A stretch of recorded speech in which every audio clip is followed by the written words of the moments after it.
నమస్తే అండి, welcome to Sweety Teja 499 channel.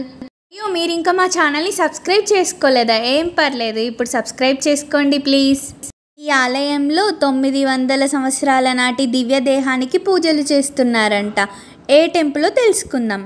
సనాతన ధర్మం వైష్ణవ సంస్కృతికి చెందిన జగద్గురు రామానుజాచార్యులు దివ్యదేహం తమిళనాడులోని శ్రీరంగంలో ఉన్న శ్రీ రంగనాథ స్వామి దేవాలయంలో ఉంచబడింది. శ్రీ రామానుజాచార్యులు వృద్ధాప్యంలో ఈ ఆలయంకి వచ్చారు. తన జీవితాంతం ఇక్కడే ఉన్నారు. 120 సంవత్సరాల వయసు వరకు ఈ ఆలయంలో పూజలు, ధ్యానం చేస్తూ ప్రజలకు ఉపదేశాన్ని కొనసాగించేవారంట. రామానుజాచార్యులు శరీరాన్ని కూడా ఈ ఆలయంలో ఆచారాలతో పూజిస్తారు. ఆయన మృతదేహం పద్మాసనంలో యోగా భంగిమలో కూర్చొని ఉంటుంది. ప్రతి ఏటా శ్రీ రామానుజాచార్య శరీరంపై 2 సార్లు ఓ ఉత్సవం నిర్వహిస్తారు.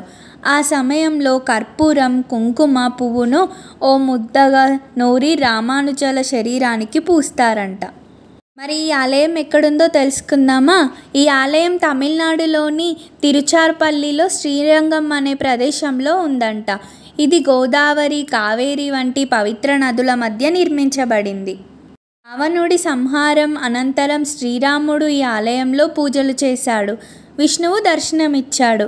అందుకే ఇక్కడ చాలా అందమైన విష్ణుమూర్తి విగ్రహం ఉంది. 156 ఎకరాల విశాలమైన స్థలంలో రంగనాథ స్వామి ఆలయం ఉంది. ఈ ఆలయం లోపల ఒక నగరం నిర్మించబడి ఉందంట. 21 గోపురాలు, అంటే అందులో నిర్మించబడిన ద్వారాలు, వాటి ప్రత్యేకతలు, శిల్పకళలు ప్రపంచంలోనే చాలా ప్రసిద్ధి చెందాయంట. 7 ప్రాకారాలతో నిర్మించబడిన ఈ ఆలయంలో అడుగడుగున ఎన్నో ప్రత్యేకతలు ఉన్నాయంట. వాటిలో ముఖ్యంగా చెప్పుకోదగ్గది శ్రీ రామానుజాచార్యుల వారి శరీరం.